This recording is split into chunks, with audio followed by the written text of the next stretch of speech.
of Sam Costa Match Play Tournament. We've got some winners bracket action, some losers bracket action. The winners bracket, the people who win their matches are done for the day. They get to come back tomorrow. People in the losers bracket, if they lose, they're done also. They don't get to come back until next year.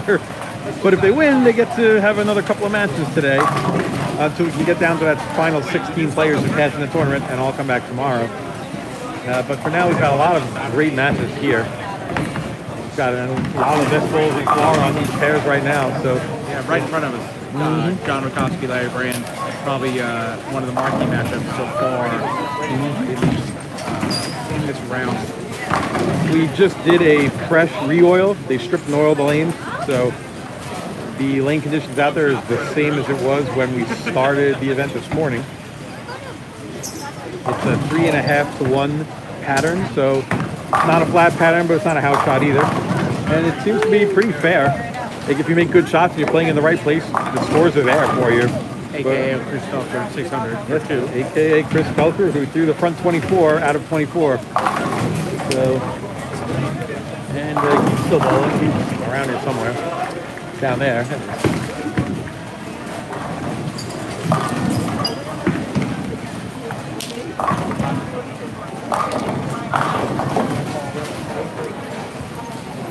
So, take a look at Jacob Regular. Jacob shot 510 or 520 in his two-game match against Scott Anderson. Jacob's a good player. I think it was 524 to 424. Yeah. Unfortunately, Nate's in the way, so can't see where he left. Tempe. A little high, tripped the 4 out. Nate throwing to phase 2 again, but lost straighter. Great ball. That ball has been pretty good for him today. Once he switched over out of phase 4 and added a dark code, he was left with the phase 2. Now he's come back a little bit to the right, straightened up, but it's still getting a pretty good reaction for him. And not an easy match for him. Steve is kind of sneaky good, especially when he can play a little bit straighter on fresh. So I think Nate wins the match, but I think he's going to get all he brought in for. This other match on the pair is pretty good too. Carlos Pavon and Brady Carbazzi. Yeah. Looks like Carlos switched to a haywire, a rotogrip haywire that's old school, sitting on the floor there for about a year or two. Yeah, when the haywire is considered old school, you know, you're not going back very far, but you know how much equipment's come out in the last 10 years or so. Yeah, that's for sure.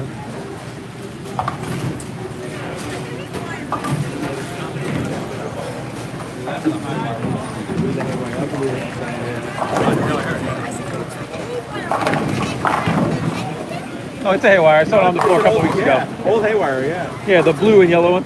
Yeah.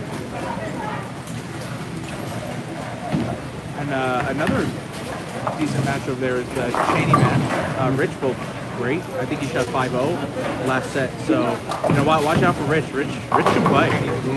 Rich out of Miami comes up and goes all the Palm Beach and Broward tournaments. Rich is a really, really good player. Very super smooth. Gets enough on the ball to play every pattern. Doesn't do anything too flashy, but man, he keeps the ball in play. He's pretty accurate. So. One of the first people I met when I moved down here 25 years ago. Really?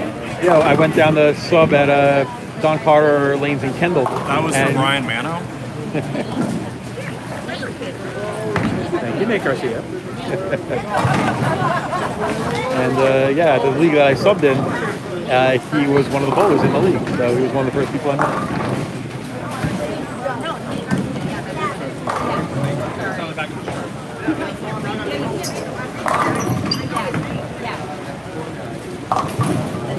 See how this K-wire looks going down the lane. I would say really good. Looks really good. Yeah. It's blending out the front to back pretty well. It's allowing him to keep his angles a little straighter, not have to loop the ball as much. And not hitting like a 10-year-old ball, by the way. Yeah, good ball choice. Well, Carlos now has spare 3-bagger. Let's see if Brady can strike here to match that. And he does. That's going to be a good match. Yeah, Brady's a good player. It's going to be a really good match.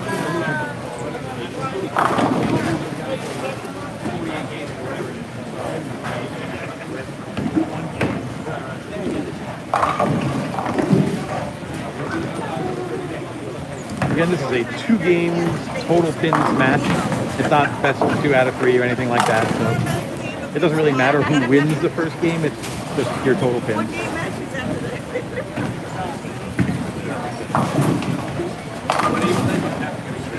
Take a look at Kyle Paxton.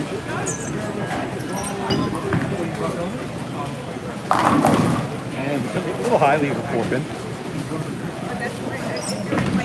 Let's make it over to the left.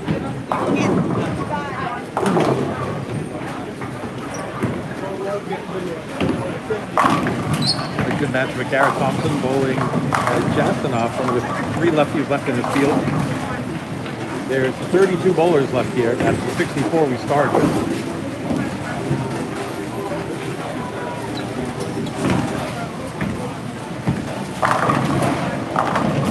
Take a shot from Thompson. He's got strike spare double now. Jasanoff has spare double.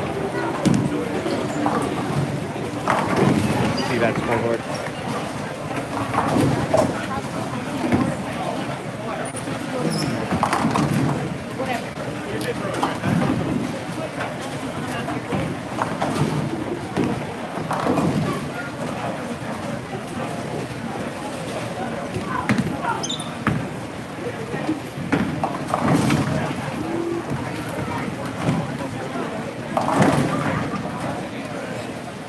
Pins for Robert Reeves. Next in is Juan Gaviria.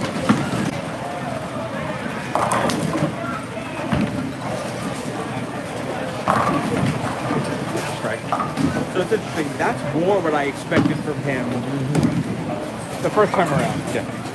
And I think he either hurt us or figured it out. Well, they did get 5 minutes of practice before this round, so maybe he tried a couple of different things and thought there. But he's definitely a zone left easily of where he was in the first match on the front.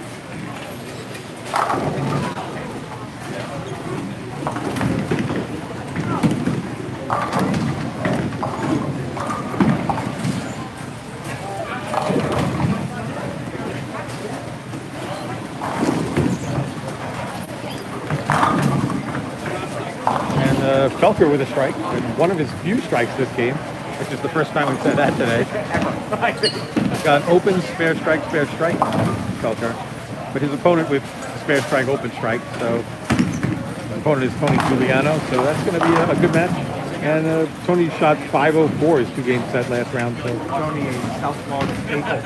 And good player in his heyday. Good shot there. It's all in the hair, Giuliano. It's all in the hair.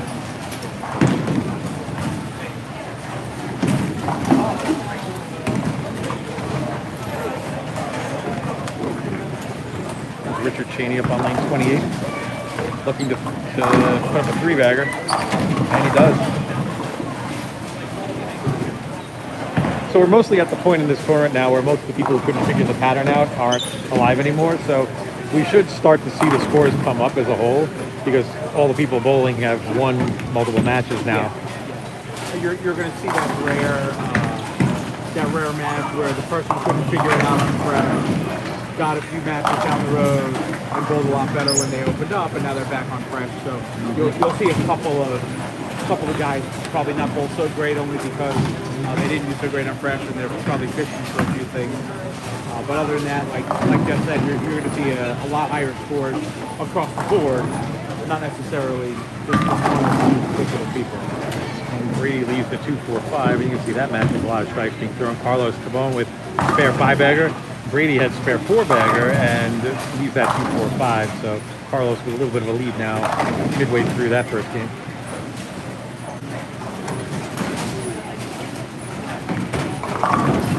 Robert Graves with the 4-9, but takes the 9 out the last second. That's a good break for him. His match, he's already up a little bit. His opponent with double split, or double open. And Graves just staying clean, strike spare.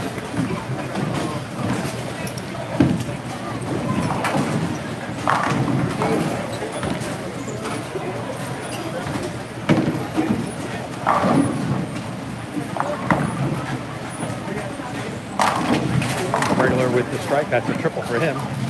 That looks like his That's a UC3 he's throwing. So he's taking out urethane now on the fresh, where before he was throwing that Axiom pearl.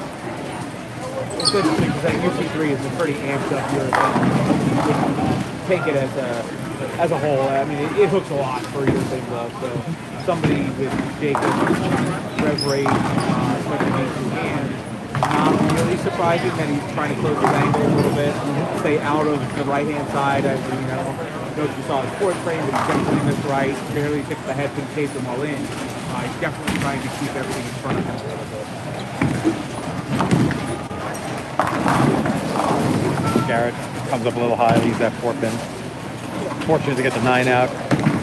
Still working on a good game, but now that leaves an opening for Jasimov to put up a 4-bagger and take a lead here.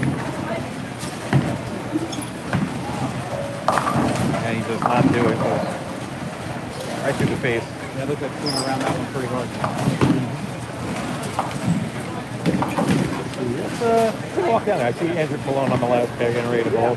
And I think he's got a 4 or 5-bagger, so Open 5-bagger. open 5-bagger. The official South Florida start. It's open 5-bagger. Bowling that South Florida legend. Yes, he is. Let's go down here and see how they're doing. So here's Andrew Malone. As we said, open 5-bagger, looking to make it 6. And, oh, are you kidding me? Are you kidding me? Especially after a Fulmer leaves his PBA watch out.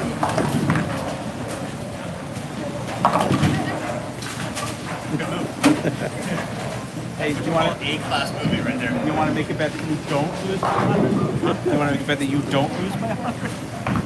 I'm hurt right now. Oh, stuff. Oh, stuff converts the PBA washout. Great shot. But he's in trouble early, though, even with that conversion. Got spare, double, and then a bunch of spares. And Malone has open 6-bagger. Derek Hightower comes up high, leaves a 3. Not a statement you hear very often.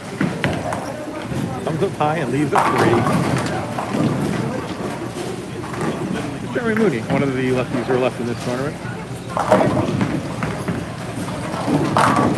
And Terry's a 9-pin. You've seen a few of those today? Yeah. From lefties and righties. Yeah, that was rather unfortunate. 9-pin is the official spare at Strikers Family Sports Center.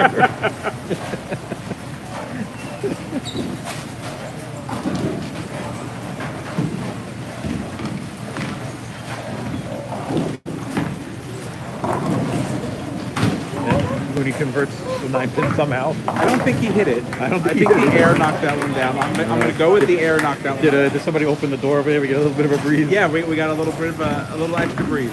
Here's our first look today. It's Shea Weaver. She's the only woman left in this tournament right now. As Amber Brunson was eliminated last round, I believe. They just hyping it up 12 and as a front 6. Yeah. Easy game. Just absolutely hyping it up 12. And her opponent is Peter Quinlan. You can see it says Peter. And he's not doing as well as Shea is. No. He is struggling. He's down a lot early, let's say.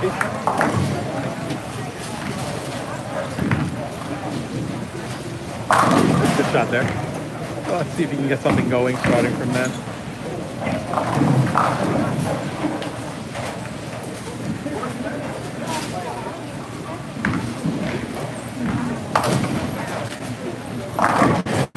Low and good shot, but just a little behind the pocket, leaves a 10. Andrew throwing the Zen Master. But with Joe's strike, that does leave it, just gives Joe a little bit of hope.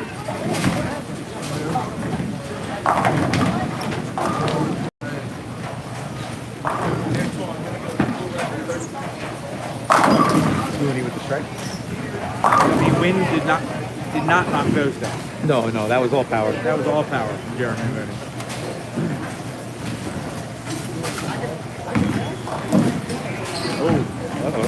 Uh-oh.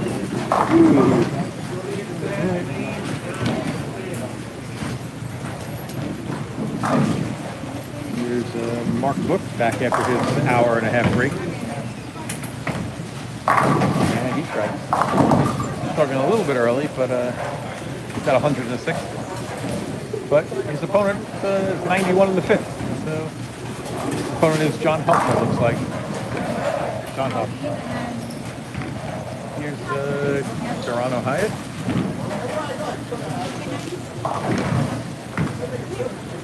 That was left. That was very left. Ooh, and that was Pretty good break. very good break there. Trips the 4 out, among other things that he tripped out there. But he's got triple, 2 spares, and then another triple. So he's looking pretty good right now.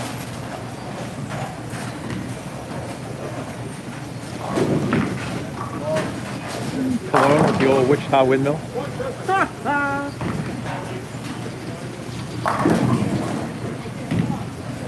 Derek Hightower with spare strike, 3 spares.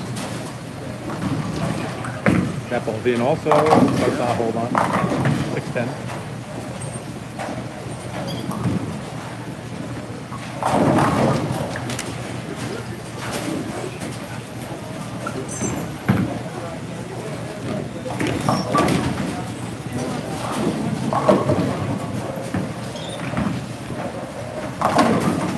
That ball just never read, and 2-4-8. The last one on that lane was a little bit light as well, so maybe that lane giving it a little extra push. They need to make a slight adjustment, either with the hand to get the ball to read a little bit earlier, or make a little bump right with his feet to straighten up his angle just to finish. But he does leave the door open here for Joe. Tighten this match up. Took a pretty good shot. Sounded good, but oh my lord, Horrible another break. 7-10 on that same pair too, another 7-10. I've seen at least 6 or 7 of them today. Yeah. On Like- shots that you wouldn't think would leave it. Like they look good, and then just all of a sudden they just don't keep. Yeah. They don't just keep continuing. Then Cologne converts to 2-4-8 around Joe's shoulder. So Cologne's going to have a max of 245. Fulner is probably not going to make this, so he's going to be somewhere in the 180, 190. Shea leaving half a loaf on the front 6. Didn't miss by much, folks. They're just throwing the ball so hard with not that much hand. So even a small miss to the right like that, especially on a left to right trajectory, is just not going to recover for her. That was about 9-10 down lane instead of 12. Just didn't make the recovery. Not a very nice spare. Let's make that not easy.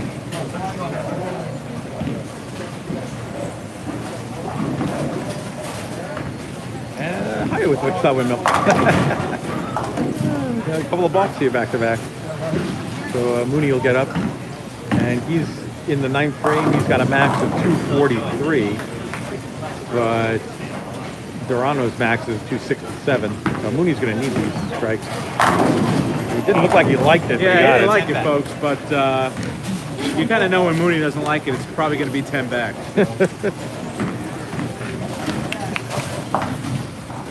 So here's Hyatt. Hyatt looking to keep his lead.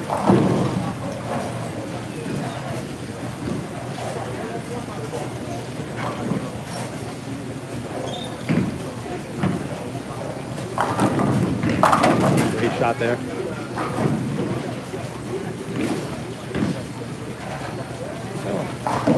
Hyatt can punch out for 267.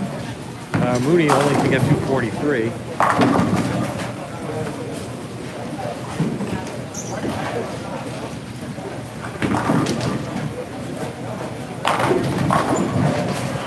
Let's see if Cologne can finish this game out strong. Oh, that was a ball change. Ball change, kind of a practice shot there. He's already up in the match by about 50. Ball change a little left. I think probably a little left of target, even though I think he made a very good guess. It's probably just a little left of target. Seems about right. So he's going to cover this 9-pin, and if he strikes, it'll be 234. Fuller needs to punch out for 197. So even if he punches out, he's going to be down by about 35, 40. Comfortable lead for Cologne. He looks comfortable. He's bowled well today. And a little bit of a flat 10 there. Just couldn't get the ball back enough. Now Brennan looking to throw a triple here. Get something going, but he leaves a 4-pin. So Shea still has a commanding is even the word. I mean, right now this is it's not looking good for Pete. Potential Shea wins this by 70, 80 pins if she throws a couple good shots here. That was a little bit more on target. And 10 back.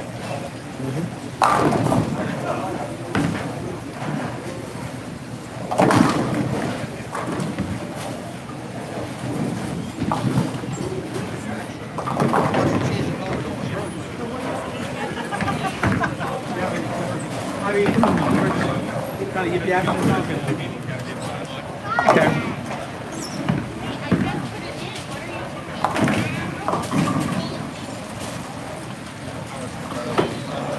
It looks like Carlos Tabone had 235, and Brady Carbachi is going to make this spare for 213.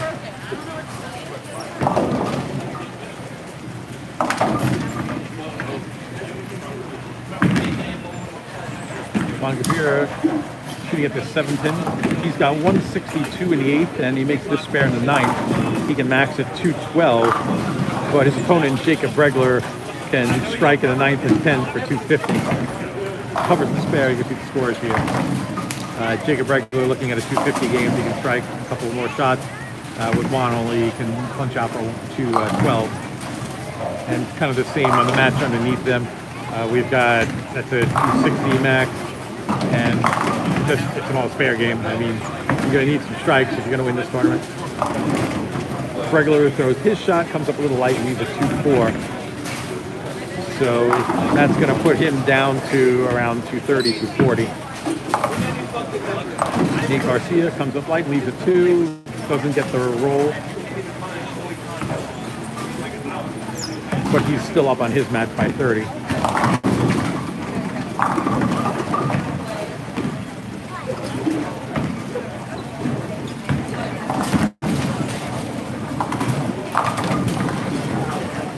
Trip out the 710. We've seen a couple of people need to do that today.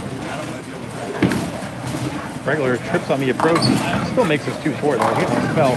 See him looking at the approach. We've got Jasanoff here in the 10th frame.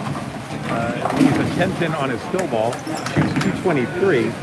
And I guess the surprise of the game so far is his opponent, Garrett Thompson, who's been striking at will today, goes open, open, open to end the game, shooting 180. So that's going to be a pretty big lead for Jasanoff going into game 2. Here's Robert Graves, and he has pocket strikes. So he can throw 2 more strikes for 218. And his opponent can only shoot 178 if he punches out.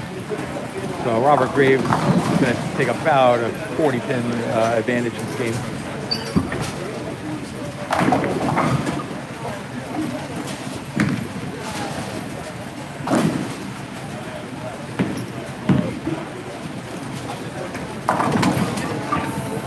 Trips the 4-9 out. He's excited because he needs that. He's down by 40. He needs every single one of them.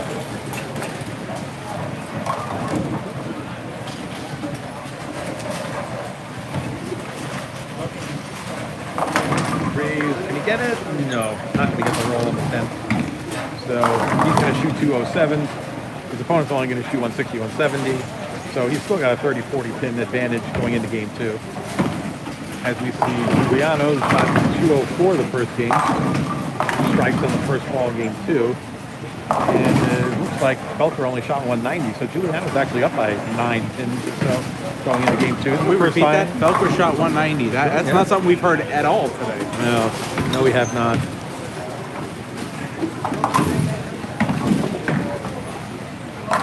Looks like he's not throwing that idle Helios anymore either. He switched to something. I can't tell what it is from here.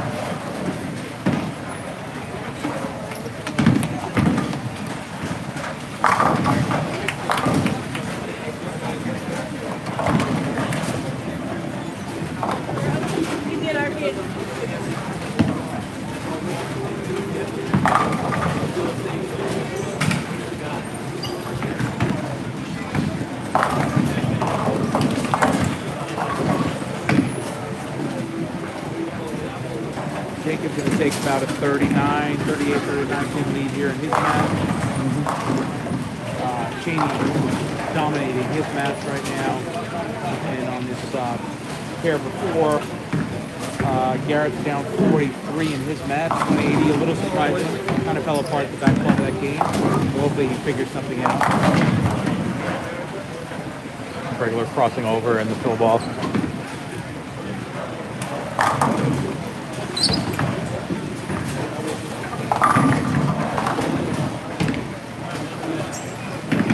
Costa going back to the Helios.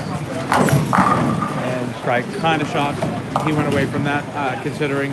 Might have just been a practice shot in the fill ball. Not sure. But it's 190. Still, kind of shocked he went away from it, averaging 260, 270 for the first 5 games. Mm-hmm. More than that, actually, 275, whatever his average was. Kind of gross. Garrett only shot 180, but he's still throwing the same ball. I mean, his game was fine except for open the last 3 frames. Yeah, I mean, he split 3 times that game, and the other open was just a bad spare shot. So I think he just needs to get a little bit of confidence back, and I think that shot there does it.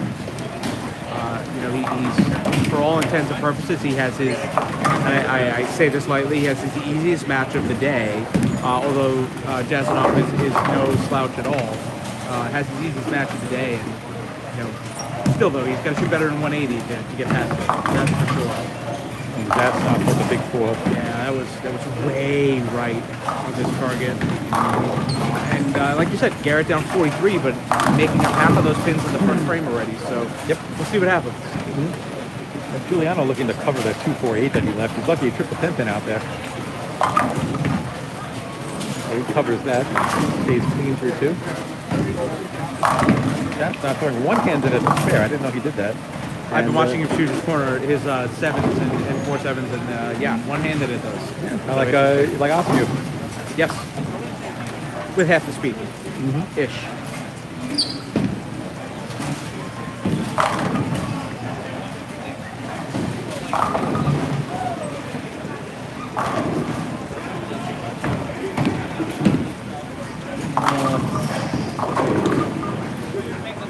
So here's Tabone and Carbachi. Carbachi has spare. Getting up in the 3rd frame. And he strikes. Tabone with the strike. He's up now. Probably still throwing that A-wire. And he is. And that shot, was it good? It looks good. Knock them all down. So a good start for Carlos this game. Looking at trying to get some momentum in this tournament going. He's made his way through the rounds, but he hasn't really gotten anything going yet. Regular now, this is right, and 248-10. A little problem with the approach there again. The approaches in this building do tend to be sticky every now and then, especially when it's humid and rainy outside. This is South Florida. I mean, it's no surprise. Synthetic approaches get sticky when it's humid out. And it's South Florida, so it's humid out every day.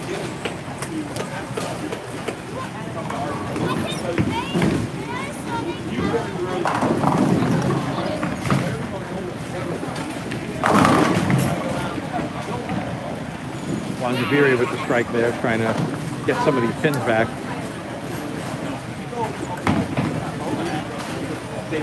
Regular looking to cover the 248-10 and slides the 2 in front of the 10, but can't make it. We'll take a little walk.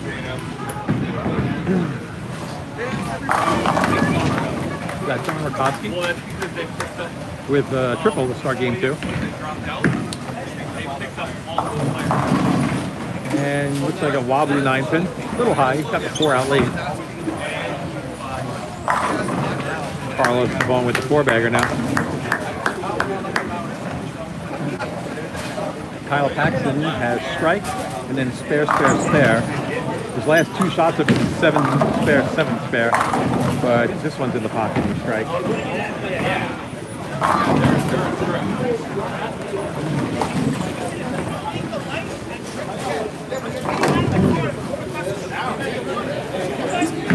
Looks like Shea Wiegers finished that game with 275, 163 for the opponent, so she was up by 112.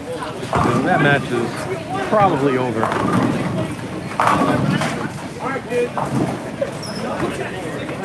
Antoine. Here's J.J. Salomon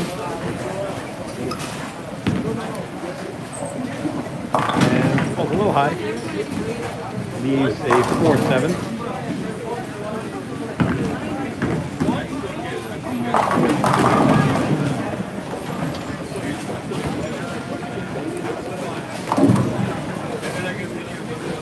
Again, they're bowling on a 3.5 to 1 ratio lane pattern. I think it's 41 or 42 feet. I can't remember exactly, but it's not a house shot. And you can see when people miss right, the ball does tend to hang. And you can see the scores, they're either high or they're not. But if you have it figured out, there's a good line here, you can strike. But if you can't figure the shot out, it can be really tricky if you're not in the right place.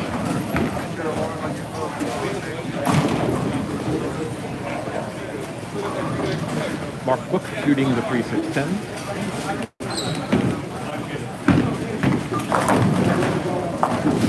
Makes it. Doesn't look too confident about it. He did almost chop it, but he got it down.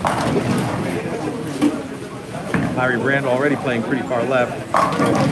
And that's going to be kind of a flat-y pin.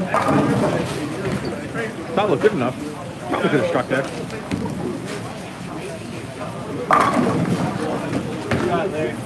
John Huff hit the 9-pin. A lot of 9-pins today. A whole lot of 9-pins. I think we've seen more 9-pins than 10-pins.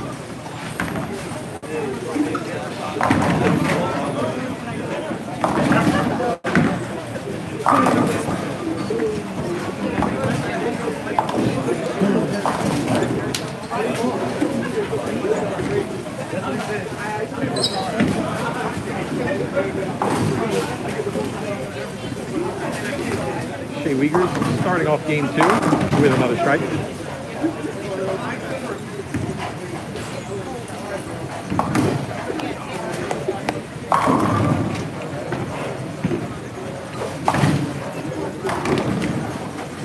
Solomon left the 3-5-6-10, something you don't see every day, and can't convert it, leaving the 10.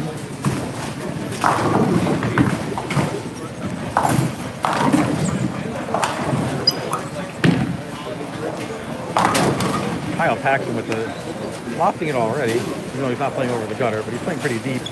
Almost leaves the pocket 7-9, but gets the 9 out late. So that's a blower 7. Trying to get something going this game. Adam Colton still alive in the tournament. And that ball just never really finds the pattern and leaves a 2-5.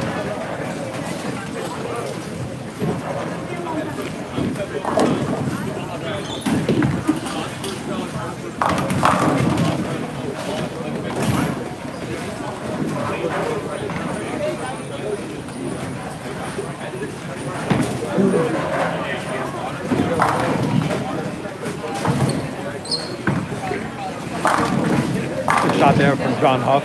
That'll give him strike, spare, strike to start game 3. His opponent only with spare, spare.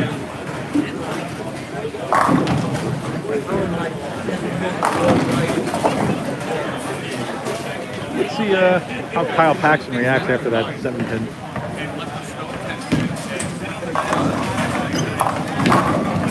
You can see he gets every bit of every shot he throws. He's able to get the 10 out there.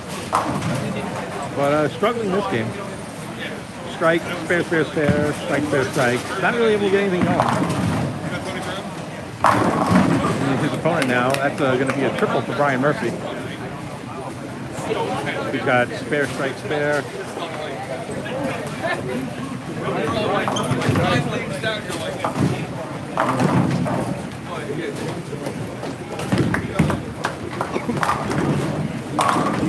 Good strike there from Mark.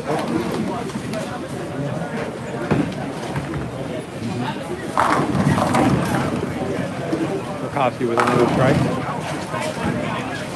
Pete Quinlan with a 9-pin. Probably the 100th 9-pin of the day we've seen.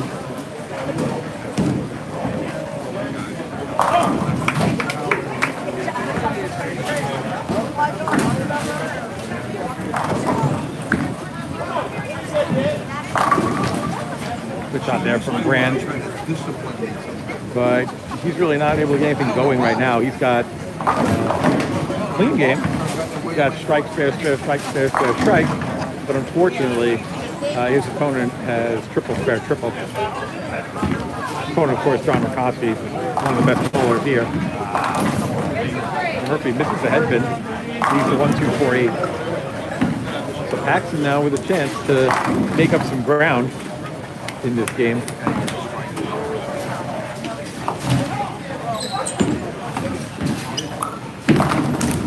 Didn't like it. Pulled it, didn't like it. Leaves a 6-pin.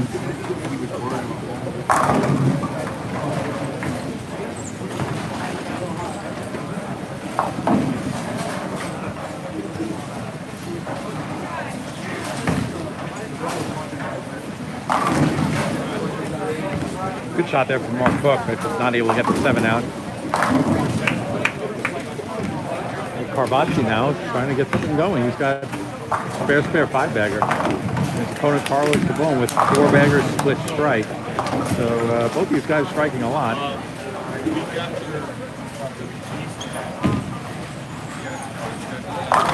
And another strike from Carlos.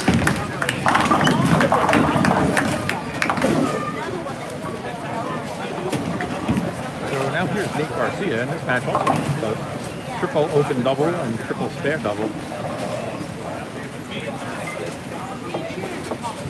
Let's see what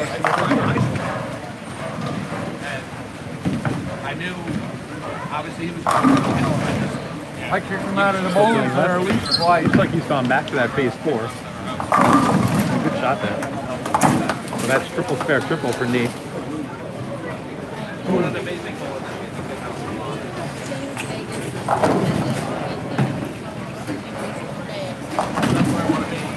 When I win the Powerball, I'm be there. And you and the kids are going to be somewhere else. And I'll send you guys letters on how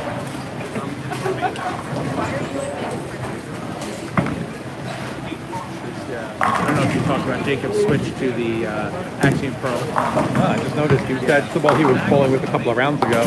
It looks like he just decided the urethane wasn't going to do it anymore and decided to go with the reactive. Yeah, he took a big step left, zoned in, missed right a couple times with the urethane, and there's just no recovery there. As strong as that urethane is, there's just no recovery there. So he took a big step left, threw it in the fill ball, and went Brooklyn, but then took a bigger step left and opened the lane up for it. And looks like he got a little bit better line in the pocket. Haywire's still striking up there for Carlos. Unfortunately, so is Brady. Yeah. Carlos did win the first game by about 20, I think it was. If maybe I'm wrong, I don't know. I don't know the story. He won by a lot of strikes now. a handful there.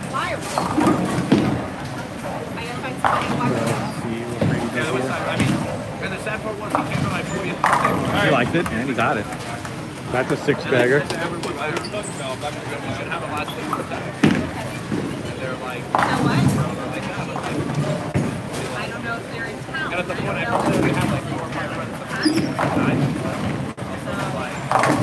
How about that recovery? What that is. Wow. You don't get a lot of practice shooting that, do you? No. He went super washout and then 4 spare back-to-back frames. So.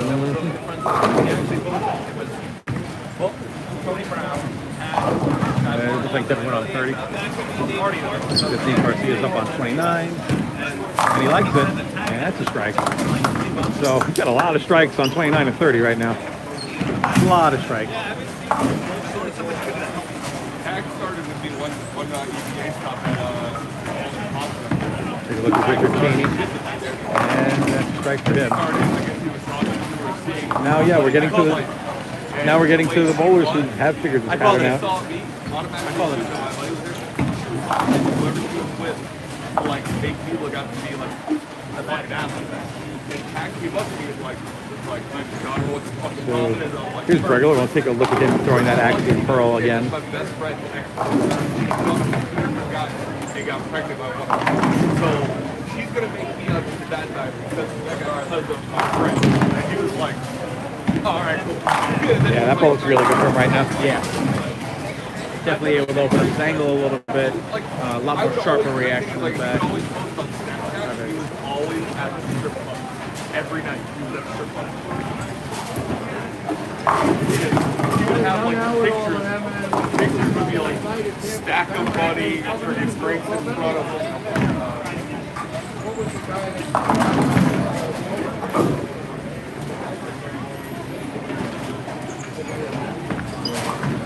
I used to have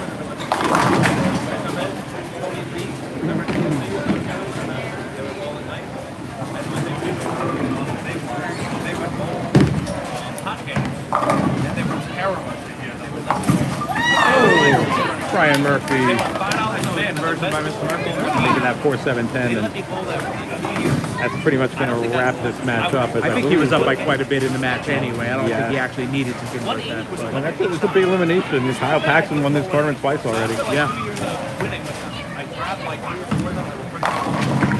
And the flat 10 from Cheney.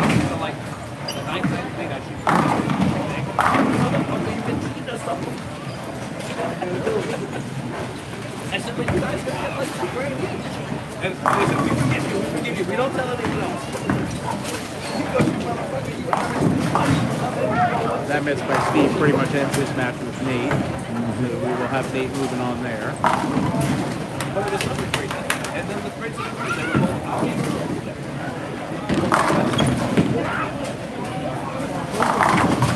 Yeah, Haywire is still striking. I don't know how close that match is going. I'll have to see if I can. Yeah, I want to say it was like 20, but I can't remember. Yeah, I want to see if I can get it.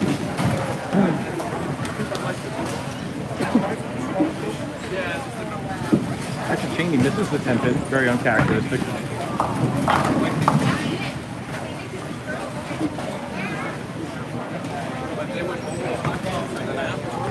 So Carlos is up 23. So if it stands here, it'd be 77-65, and it's not enough. So Brady needs to keep going, and he needs Carlos to miss. well. And Carlos does not look like he's going to miss, but neither does Brady. So This should be a good ending. we'll see what happens. And looks like Mr. Rakowski, as we expected on the fresh, handling Larry fairly well. Oh, Brady trips out the 4, and he needs everything right now. So both those bowlers with big strings going into the 10th frame.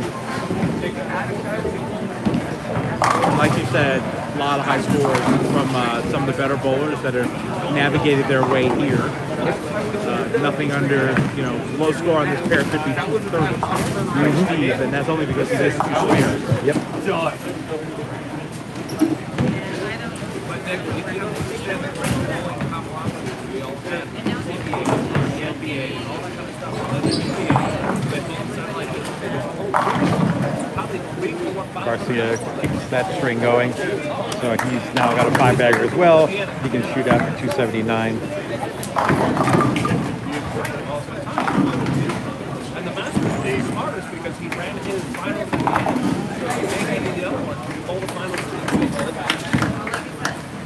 and you know who the best scratch Check out the left-handed finish bowler was that I've ever of seen this in match.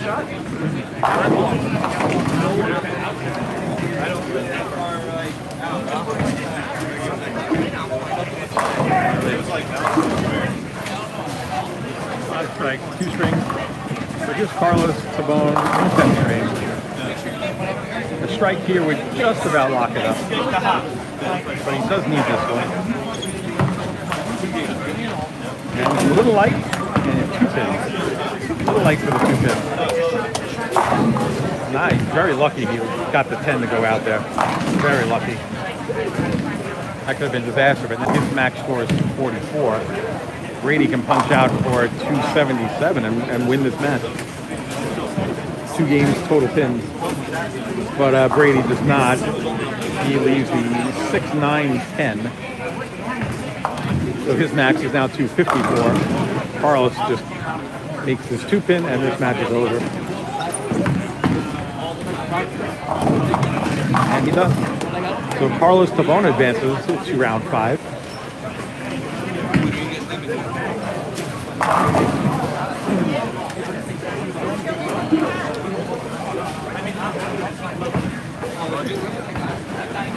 We have an interesting match going on with Thompson and Jasanoff.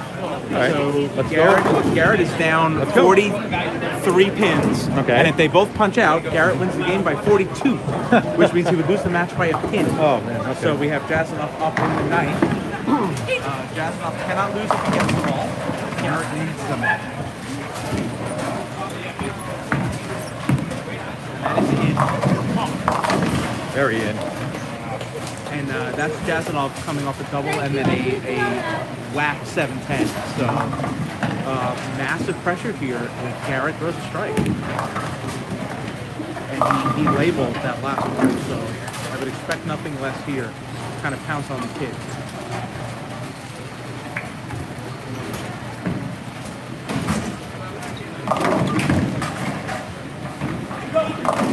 Oh, wow. That looked like it did not come off his hand as good as the other one. He didn't get anything on that ball at all. It looked like he rolled over that just a little bit. And that's going to be the end of the match there, folks. Garrett needed them all and didn't quite get that off his hand very well. And quite frankly, it doesn't matter if the kid makes or misses this. Well, I'll take misses for 500, Alex. Yeah, I don't think it mattered at that point, though. Well, you know, I take that, I take that back because Garrett gets 2 here, and he strikes out. The kid still needs some mark. So You said it was 43, right? 43. So at 28, the kid still needs a mark if Garrett doubles. That's true. Not over yet. But wow, if he would have struck there. Yeah, that matches over in the other direction.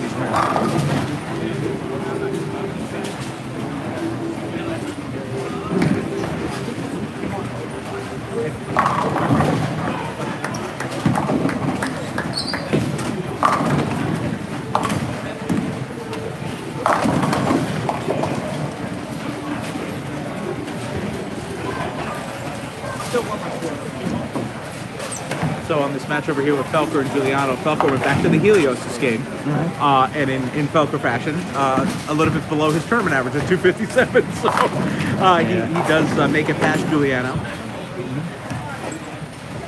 and it looks like Ren's going to make it past Dan Gacera. What's the score of Robert Graves' match? Because he's down by 10 this game. I don't But know. it's I pretty didn't get to close. see his sheet. Well, let me go see if I can see the feet.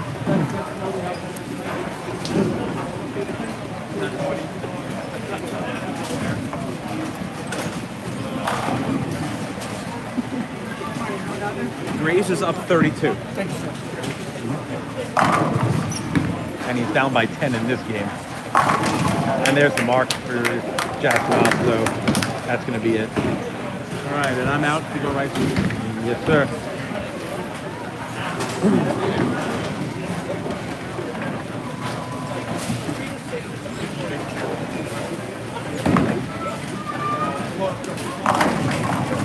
Good shot by Bregler, a little light. Not able to get the pin action to get the 10 out. Fortunately, he got the 7 out. The ball just, it was there, but it just wasn't really quite there. Could have struck, but you can't be disappointed that that shot doesn't strike. There's Jasanoff finishing off his victory, strikes again, and that one's over. So, big elimination as Garrett Thompson, one of the better bowlers in this field, is eliminated.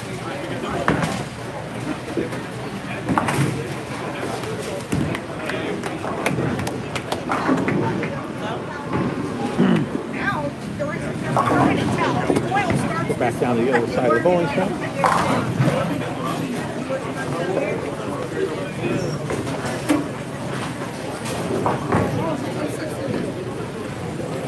See Derek Hightower. He strikes, but his opponent, Steve Ortiz, has the front six.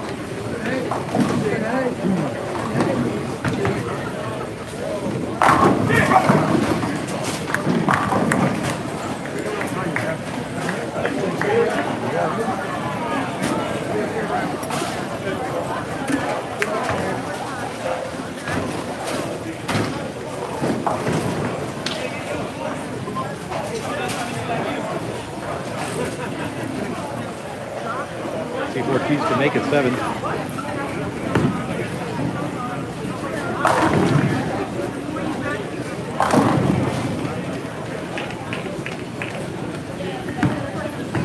in. Will it stay? It does hold, and he gets it. That's the front 7 for Steve Ortiz.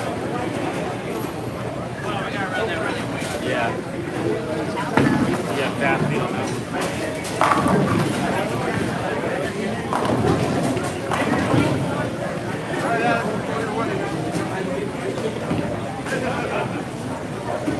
Joe Fulton.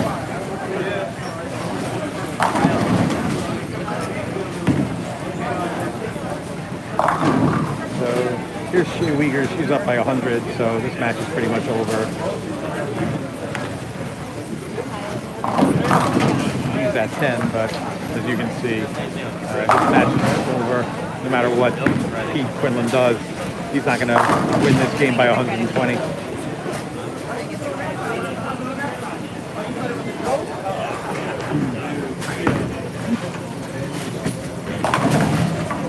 Colner finishing out his game. A good game. He punched out for 226, but Colon's got 230.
Good pin carry there.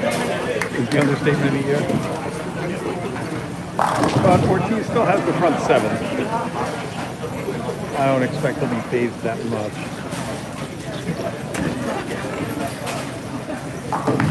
Oh, he pulled it. He did. Yep, 3-6-10. I guess I'm wrong. He was phased a little bit. But still, yeah, I'm supposed to cover this. Yeah, baby! Mooney with the strike.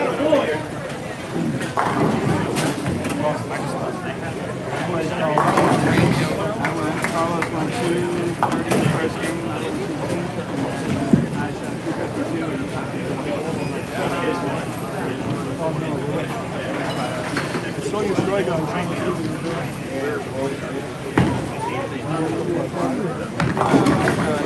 Ortiz covers. Big game here for Mooney. Punch out for 240. Opponent Toronto High can only shoot 180.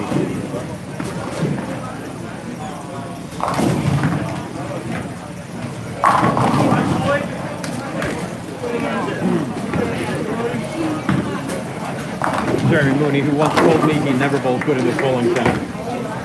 That probably doesn't last anymore after today. He bowled very well.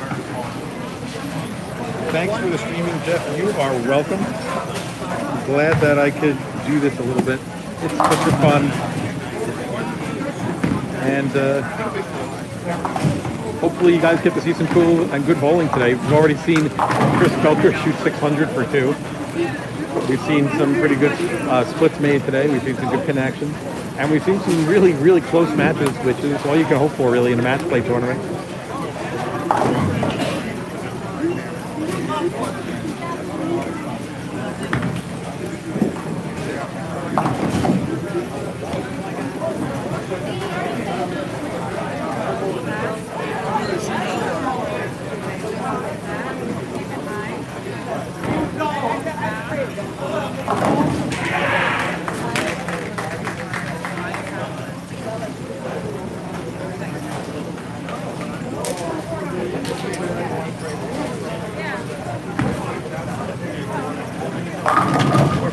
Shot there, but back on the strike train.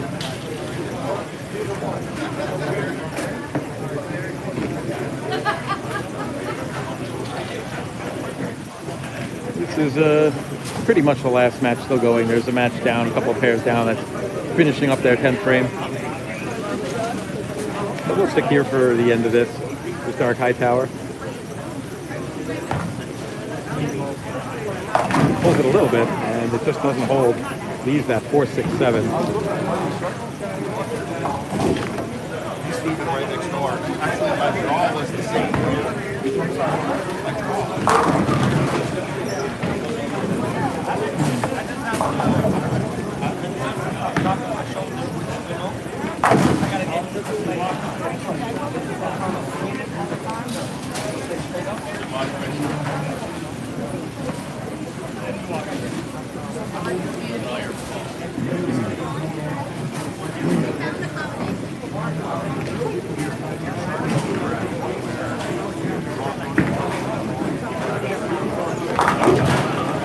Quinlan would be 1-4. Don't see that often.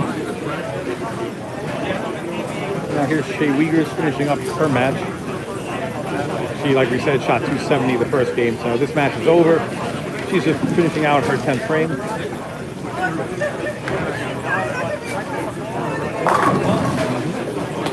And that's going to be that match, so she will come back tomorrow.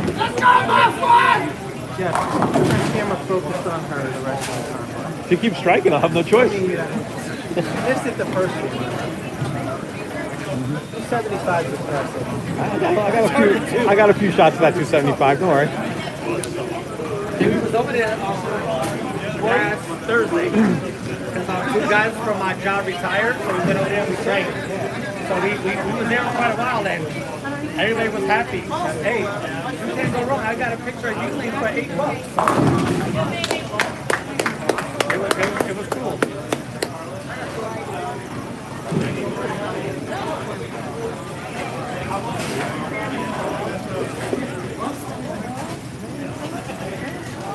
It's big, Dave.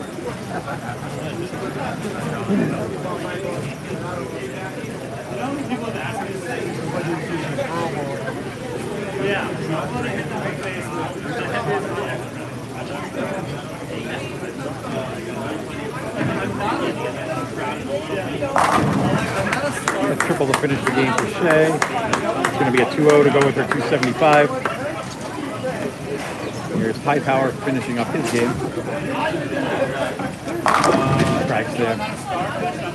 I don't know the score of that match. I'm going to take a look over the sheet.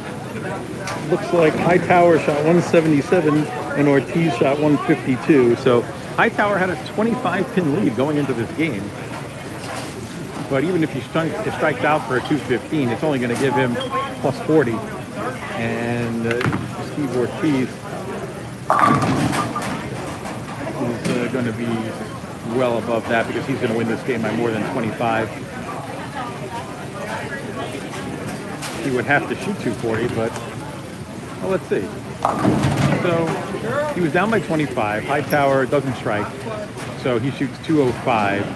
Ortiz needs to shoot 230, and he's already above that. So this match is over now. But Ortiz basically had to throw the front seven to get back in this after shooting 150 the first game. And I'll tell you what, shoot 150 and then come back with a front seven the next game, that's pretty impressive right there. Not a lot of people can do that, especially when you're on the same pair. You know, you just have to move around or try something different, hope you find something. So Ortiz is going to finish up this match, and then we'll take about a 5 or so 10-minute break as all the scores are totaled and the sheets are filled in, and then we get ready for the next round. All the winners of the winners bracket matches are done. The winners bracket matches are done. They come back tomorrow. They get the rest of the day off. All of the matches for the rest of today will be losers bracket. Loser goes home, winner advances. Until we have 8 people left in the losers bracket, then they will advance to tomorrow also. So that's going to be it for this round, and we'll see you guys soon.